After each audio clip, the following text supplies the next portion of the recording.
everyone. Scott Hansen here from NFL Red Zone. I hope you're checking out 1 hour of 5 Yard Rush, one of the best podcasts on NFL football in the UK.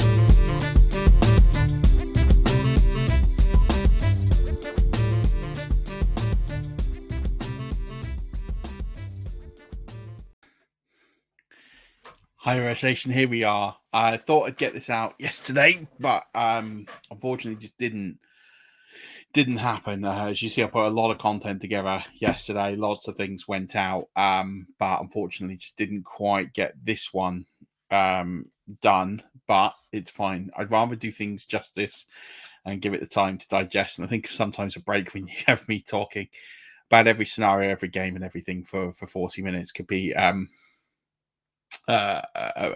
bit full on.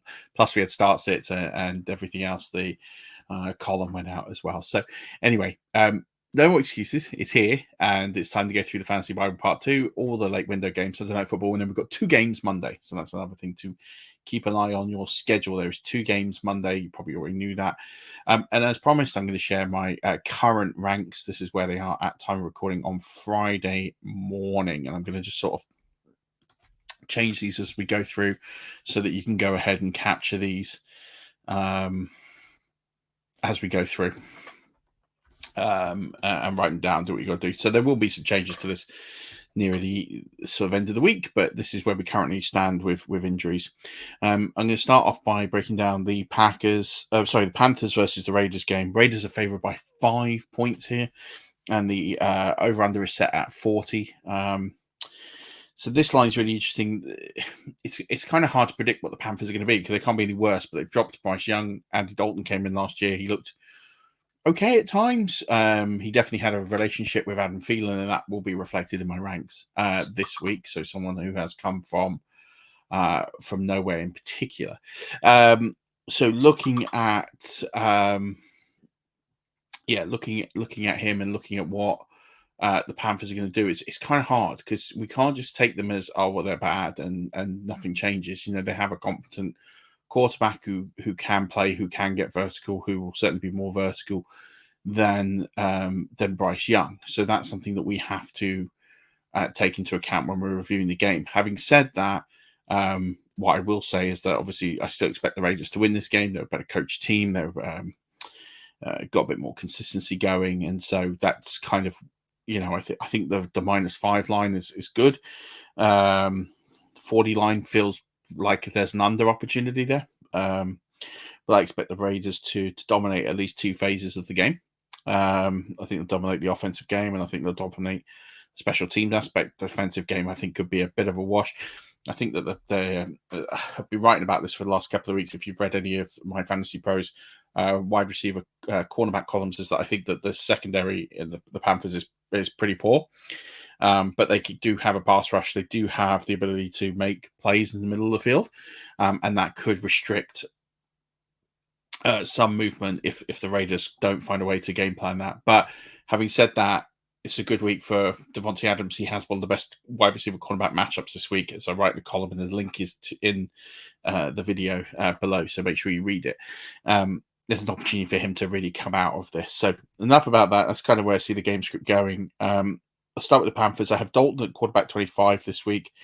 Hubbard is my running back 28 this week, and I think he will split some time with Sanders. So I think as a result, Sanders is my RB40.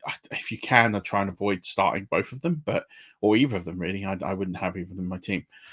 The Dalton move is good news for Deontay Johnson, and it's also really good news for Adam Thielen. If Adam Thielen is still free and you're really struggling with injuries this week and you need a waiver wire prairie, Adam Thielen's there. I've got him at wide receiver 37. I've got Deontay Johnson at wide receiver 24. I do think they will get a bit more vertical. I think they'll be behind this game. I think they're going to need to. I think they'll abandon the run, hence why I don't have optimistic ranks on Hubbard and Sanders. And so as a result, I do think that Johnson and Thielen could see a bit more work if they're to get some points on the board this week. Not worried about DST, not worried about the kicker for the Panthers and tight end and Sanders. So that's where I am. It's a really small tree. Really, Dalton in the Superflex is fine, but Johnson and Thielen are the only players I'd start for the Panthers this week. Moving over to the Raiders side of the ball, I have Minshew at 18 this week. I actually think he is a decent opportunity. You see him at the bottom of the screen here. The running back game is interesting because the game script kind of suggests that they should get more run on the football, but I'm just not convinced of what they do and how well they run the football. Zamir White is at 26 for me in my ranks. Is there a pathway for him to get more, especially if the game script is and they're blowing out the Panthers? Sure. It's a conservative rank. I'm going to put my hand on there and say that I do have it as a conservative rank, but I haven't seen enough from Zamir White to really push me into pushing him any higher in my ranks, or just like other guys better. Alexander Mattison's at 46. I think he could be probably ranked low, and when I do a final pass this, don't be surprised if he moves into the top 40. I think he could get some passing lane work to help move the football and keep the chains moving, especially as I think there's an area that can be attacked and a potential mismatch there. I have Devontae Adams at 9. As I said, I think he has a phenomenal matchup this week against JC Horn. I think he can really exploit that and make the most of it. So I fancy him to really exploit that matchup and to have a really good week and finish in the top 12. I actually have Jacoby Myers down at 57 this week. I'm not starting him unless I'm absolutely desperate. Because I'm going to talk about Brock Bowers now. Brock Bowers has kind of eaten his lunch, and that's a bit of a struggle. Brock Bowers is my tight end 2 this week. I actually said this morning he's my potential tight end 1 for the rest of the season because I can see a pathway to him being successful. Really, really, really high floor, and the ceiling could be anywhere in this offense. So I'm in on Brock Bowers. If you can buy him anywhere you can, then try and do that. I have the Raiders as DST 8. Panthers are giving away the ball a lot. Andy Dalton's not played for a while. There could be some picks going. He'll be aggressive and loose, and you could see some picks there. I don't think that necessarily affects what the Panthers try and do. So you could see it. Daniel Carlson is at 11. You can start him as a kicker this week, although I don't think many people probably have him. I'll just flick over to the rest of my QB ranks. By the way, you'll see on the screen here, I've got Skylar Thompson kindly scheduled in to start because until I hear that it's going to be definitely Tyler Huntley, and I know I sort of mentioned it yesterday, it's kind of just how I rank. But that'll be cleared up, obviously, by at some point. And that moves me nicely onto the Dolphins. So I do have Skylar Thompson here. But I think these two could potentially split time. I think these two could probably both play. And there's an angle for both of them. So Huntley might move up or Thompson might move down. I'm waiting for some news as to what happened. But basically, long story short, it's both going to cannibalize each other. I'm not really liking either one as a starting option this week. So I'm staying absolutely well away for the Dolphins. By the way, I haven't stated that the Seahawks are favourites in this game by 4.5 points. The over-under set at 41.5. I think that's really low. I think as bad as the quarterback situation is, when you've got Devon Achane, Tyreek Hill in a team, you're basically saying with that line that they're not going to score 17 points. And I can't have a world where I think that the Dolphins with those kind of players can't score 17 points. So I'd smash the over if it was me, if I was a gambling man. And I think the Seahawks at 4.5 is probably a little punchy when you've got those playmakers. They could be, I mean, they're favourites. I don't have a problem with that. But 4.5 seems a little punchy. I think this game's going to be a lot closer. I think it'll be a dogfight. I think it will creep over the over. It'll hit the over. I think you're probably looking more at like two teams in the 20s. Sort of low to mid 20 point game, and I think it will be instead of a flashy shootout, I think it will be a real sort of battle on sort of as we've seen from pretty much all the Seahawks games this year. So let's talk about the Dolphins. I've talked about the quarterback situation. I have Devon Achane at 3. He's my running back 3 this week. And Jalen Wright, as a result of that, is not someone I'm going anywhere near. I'm going to just change over to my running back ranking, so we've got enough to see all the rankings. So you'll see here Devon Achane is currently my running back 3. This week, I've Tyreek Hill at 19 as my wide receiver 19 this week.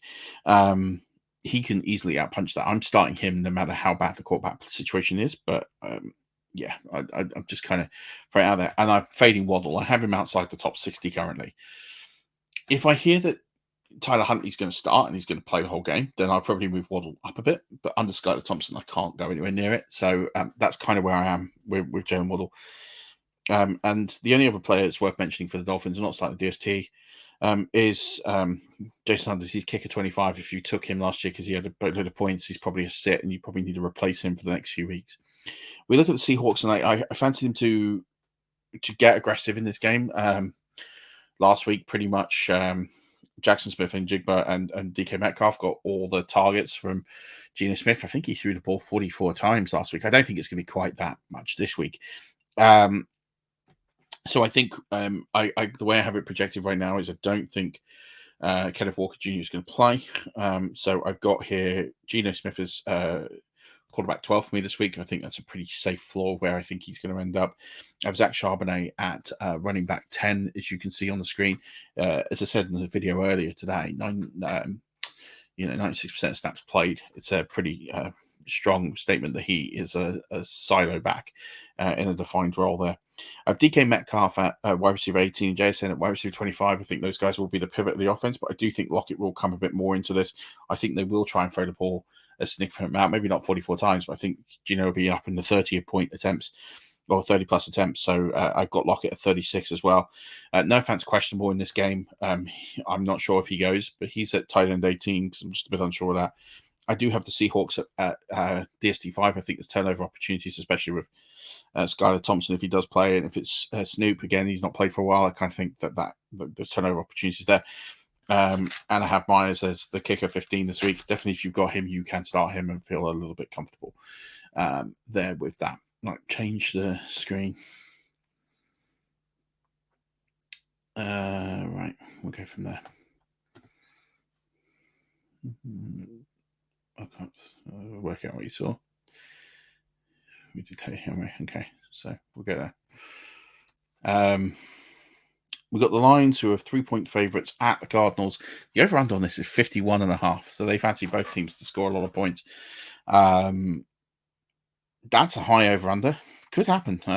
Don't hate it, but I'm a little bit more skeptical, I think, than some. I think the Lions have got a good offense. They're a bit banged up. They didn't score many points last week. They scored 16 points. Yeah, there was a mistake that cost them 3. Which then cost them another 3 late in the game. They kick a field goal and probably win. But that's coaching for you. So I look at this and I think the Lions are 3-point favourites probably feels a little soft. I think that they're probably better than 3-point favourites against the Cardinals. But I do think the Cardinals could produce a good matchup. The line is telling you this is going to be a bit of a ding-dong. I don't necessarily think that. I actually think what the Lions are very good at getting you in front early and then controlling the football game. And when they don't, that's when they get into trouble. In both games this season, they've been in dogfights. They've been in dogfights against the Rams, which went to overtime, and they went into a dogfight with the Buccaneers. But the Buccaneers were ahead early. They forced a turnover early. They were up 6-0, and they played the whole game behind. I think if the Lions score on an opening possession or, even with the first possession of the game, then I look at them and think that they have the ability with that defense and Aiden Hutchinson and that pass rush. And then also on top of that, the way that they play with their linebackers and then move their safeties up, I think they could really squeeze the Cardinals and force them into errors and control the time of possession. So I think the way I look at this game is I'm probably a little bit more conservative on the total points scored and also conservative on some of the game script here. And it's reflected a little bit in my ranks, which I've just realized when I've written it down the wrong way, but that's fine. I'll start with the Lions. I have Goff at quarterback 15 this week. So again, it kind of reflects the narrative. As I said, I think they'll stifle. I don't think they're going to be absolute glitz and glamour. Jameer Gibbs is my running back 8. I feel pretty good about him in this matchup. I think he's going to get a lot of work. He had a huge amount of snaps last week, 62%, as I mentioned in the video earlier, with Montgomery on the field. Montgomery I have down at 22. He's getting a little reduction in his role, but he could see some goal line touchdown work here. We get into the wide receivers.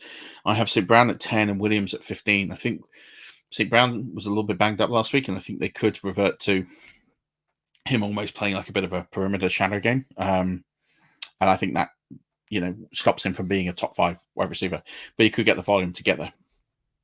Williams has been phenomenal so far, and he has a good matchup. I can see him exploiting that even further and getting into another 100 yards this week. And then I've got Sam Laporta at 7. Has been a little bit disappointing, tight end 7 this week. So I'm a little bit conservative on him because I think James Williams is eating into that role quite significantly. I have the Lions as DST 23. That's probably one I will re-rank and probably move them a bit higher. I do think there's opportunity for turnovers here, and I think there's an opportunity for them to squeeze the game, as I've said, and probably my rank doesn't reflect that narrative as much as it should, but I just think there's better teams above them with more turnover opportunity, but I will probably revisit that. I do have Bates at 12. I look at the Cardinals. Kyler Murray with that rushing floor is at quarterback 4 this week, and I have James Conner at quarterback 20. I think the game script is going to be behind. They're probably going to have to abandon that run, so I'm just worried about his ceiling this week, which is why I have him there. Mario Harrison Jr. is a really hard player to rank because week 1 he doesn't do a lot. Week 2 he does a bit of everything. I have him at 14. I've kind of hedged my bets. I don't know where he's going to be, and I really don't have a good read yet because it's been 2 games and they've been so wildly different. I don't have a really good feeling on where he's going to be. So I have him outside the wide receiver 1 conversation. If you have him there, I don't blame you. I think that's more than fine. The same way if you have him lower, I also don't hate that. I think that's absolutely fine.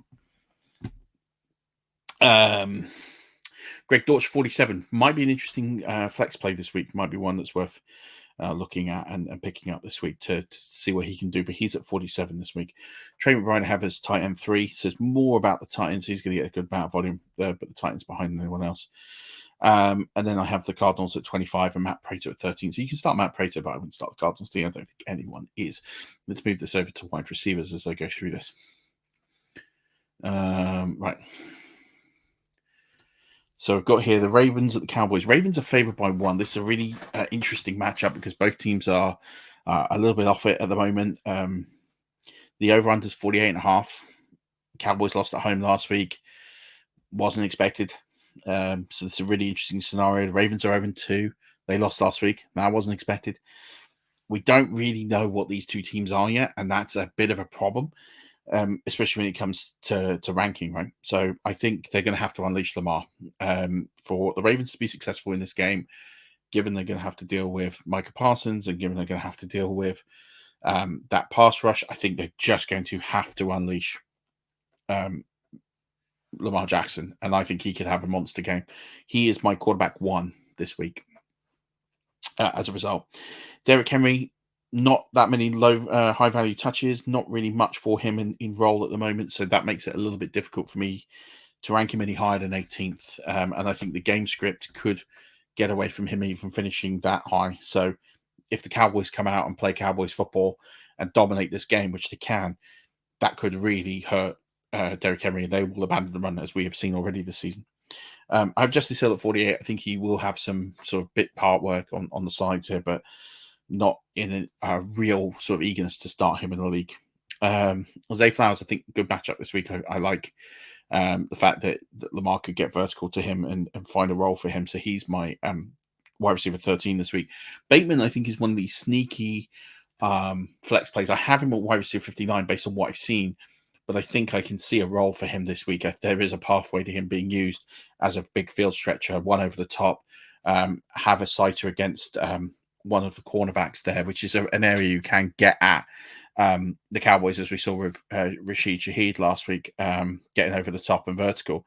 Kalen Carson will be on Flowers more often than not, but if you get a look where you can get Bateman to attack Kalen Carson, that might be a route for Bateman to go over the top. So if you're looking on a gamble touchdown, like a 10 points sort of score, like a 10, 11 points sort of play, then Bateman is a good candidate for that. Mark Andrews is my tight end 5 this week. Isaiah Likely my tight end 14. I think you can start both. I think Likely's the playmaker. He's the one that can definitely make things happen. So he's a bit of a boom or bust, but given the tight end position is so bad, I think you should definitely consider starting him. I have the Ravens at DST 16. I think the Cowboys will score some points in this one. Moving over to those Cowboys, I have Dak Prescott at 13. He's a trap play for me. I think he's in that position where you have to start him, but I don't feel good about it in places. So as much as I have him at 13, I could see him fall outside the top 20 here. This is not a good situation, potentially, for him. The running back situation I've kind of already talked about this week. I've got Dowdle at 33 and Elliott at 35. It looks like the Dowdle ascendancy is happening, but it hasn't happened yet. Don't be surprised if Dowdle outperforms that and Elliott falls flat at 35, but that's kind of where I am. CeeDee Lamb is my wide receiver 2 in this one. You would have just seen me before I moved the screen. He is questionable, but I do think he will go and he will be fine. I missed with the Ravens. Justin Tucker is my kicker 9. Sorry, I did realize I missed that. I put it in a separate box because I ran out of space on the sheet, and I realized that I missed him. Cooks I have at 49. I'm a bit concerned about him, and Tolbert is at 58. Tolbert had an amazing game last week. I wouldn't fall into that into trap play. I think it was a combination of the game was over and they didn't want to get more embarrassed, and a combination of maybe trying some new things.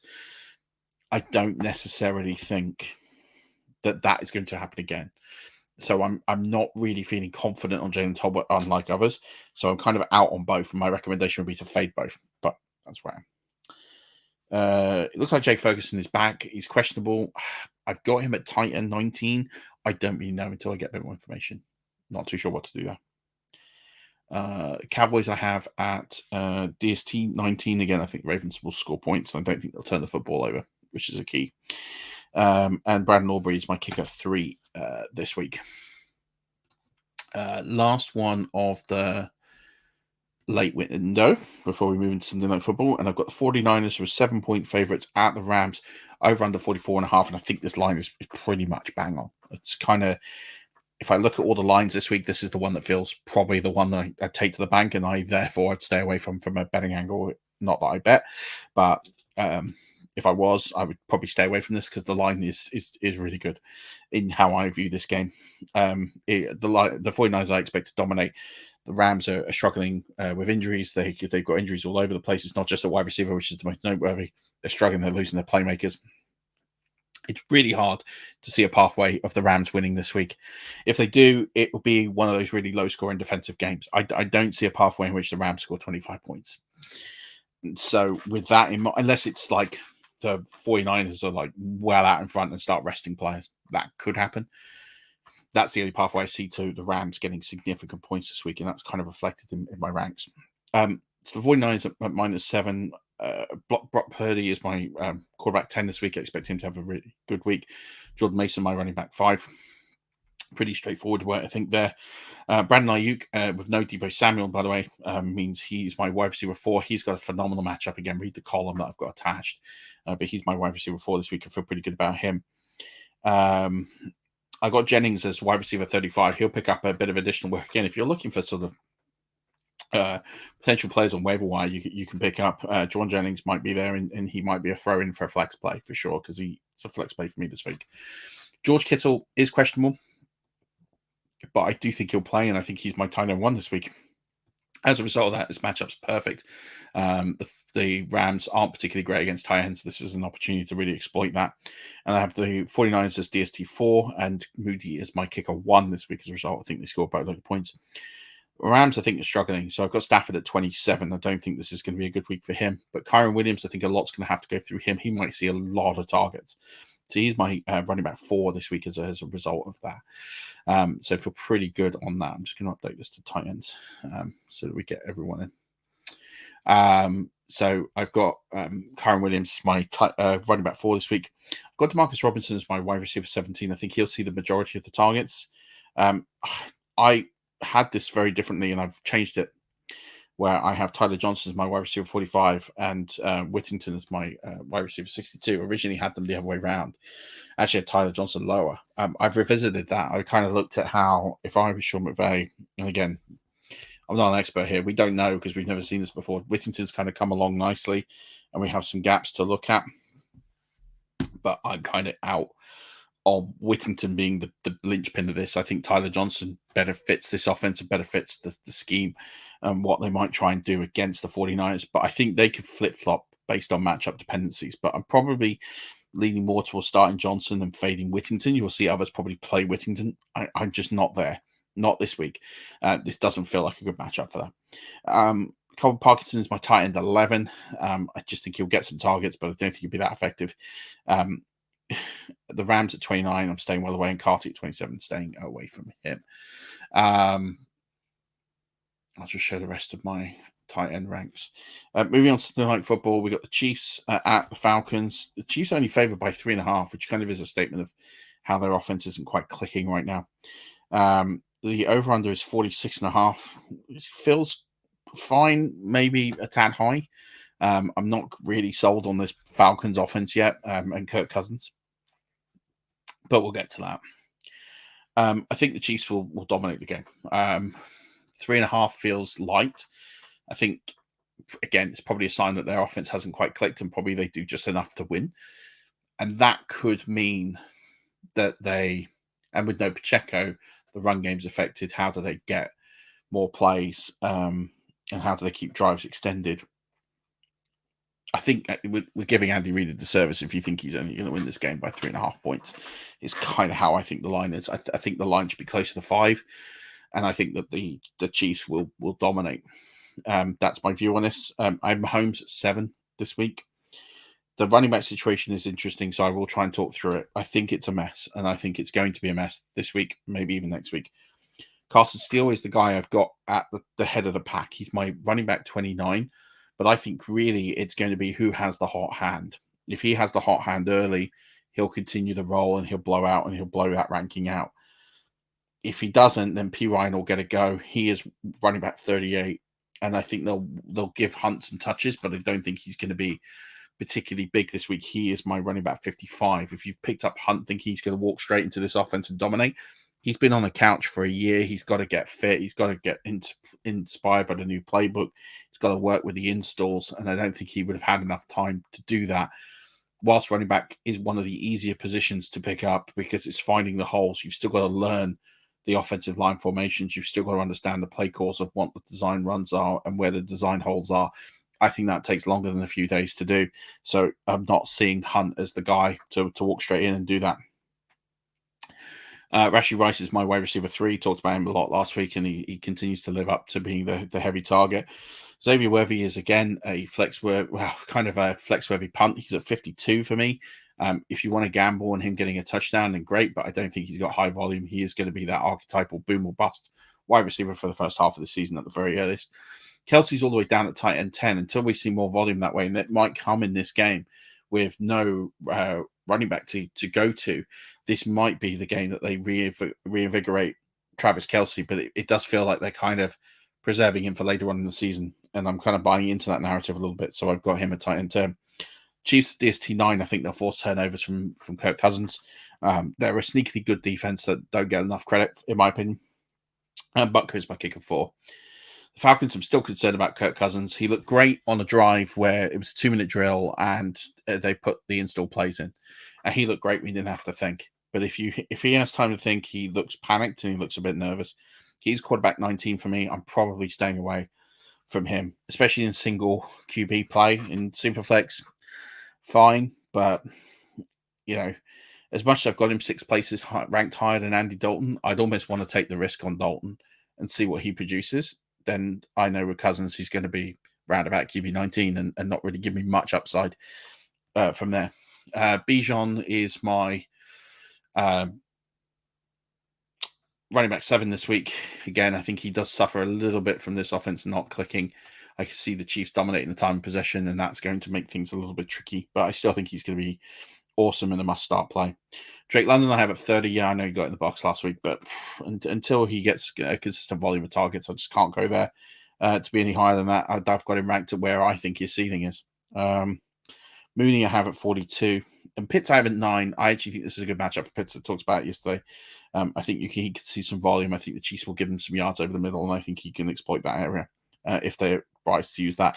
I'm not using the Falcons DST. Koo is my kicker 14 this week. I think they will struggle to score points. Moving on to the Jags and the Bucks. Jags and the Bills even. So this is the first of 2 games on Monday night. So basically the Bills are favourite to win this by 5. And the over-under set 45. Again, I think these are both pretty good lines. If anything, I think you could probably put the Bills to be ahead further. They've been really good at controlling football games and not having to extend themselves. You look at last week, Tua goes out with a concussion, and the Bills just basically played suffocate football, increased the time of possession. It didn't look like it did loads of it. Didn't score much in the second half. Didn't need to score much in the second half. And really just played that sort of containment game of like, well, if you're going to rest guys, we'll rest guys, and we'll just see out the game and move on to next week. And that's what they'll do. And I think this will be a similar opportunity this week, which is why some of these ranks could be a little bit out. If the game script is this is a blowout and they start to play that containment football again, we're going to struggle to see where some of these points might come from. As for the Jags, they've lost 7 in a row now. They're really not in a good spot. I'm starting to worry about Doug Pedersen and how long he will have left in the job. I think if he loses the next 2 or 3, he could realistically be gone with all the investment they've made in this team, in Trevor Lawrence, in some of the free agent signings that they've made, in Christian Kirk, and Christian Kirk has been criminally misused right now, and you're paying a guy $84 million over 4 or 5 years, and you're paying him as one of the top wide receivers in the NFL.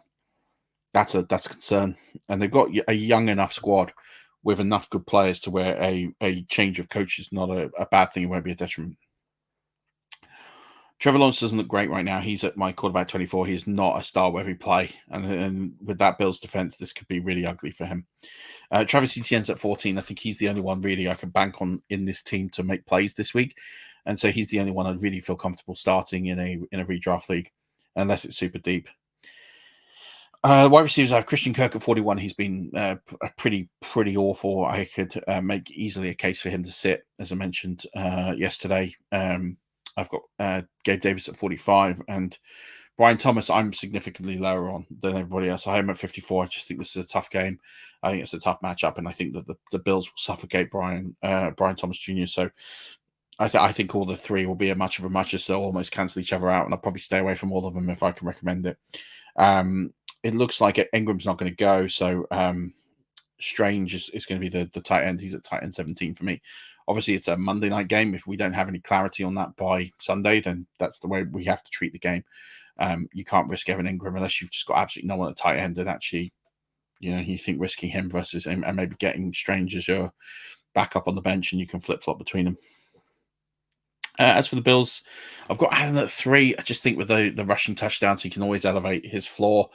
I don't feel good about him at 3, if I'm honest. The way this containment and relaxation offense is going right now, I don't have anyone that he's throwing the ball to ranked particularly high, so I'm basing it on Allen in the rushing game for him to get up there. But don't be too surprised if I move him down. I don't feel particularly comfortable with him there, if I'm truly honest. He really was a big letdown last week, and I could see a similar sort of game script again this week. I've Cook at 13. Again, if the game happens the way it sort of happened last week, and it could, Cook could jump up, and that actually could be really good value. The wide receiver situations, I still think Shakir is the lead target. He's at 38 for me. Coleman at 55. I'm not Samuel's like down in the 80s. I'm not even going to talk about him. I think Shakir is the guy I'd look to in this offense in the short term. The other guys need touchdowns to be saved. So really, Shakir, I think flex-worthy start in a PPR league. In a non-PPR league, I'm probably folding him out. And I'm not starting anyone else. Kincaid I have way down at 13. I think Knox is eating him a little bit. I talked about some positivity there with Knox, but with Kincaid, but I need to see it before I get him any higher. If he's only going to get 3 or 4 targets a game, it's hard to rank him any higher than where I've got him. I have the DST at 7, and I have Tyler Bass at DST at 10 and Tyler Bass at 7. So both of those are start plays this week. And then we get to the last game of Monday Night Football. I'm going to scroll to the last set of kickers. And we have the Commanders at the Bengals. This should be a good game. I think this will be a high-scoring game.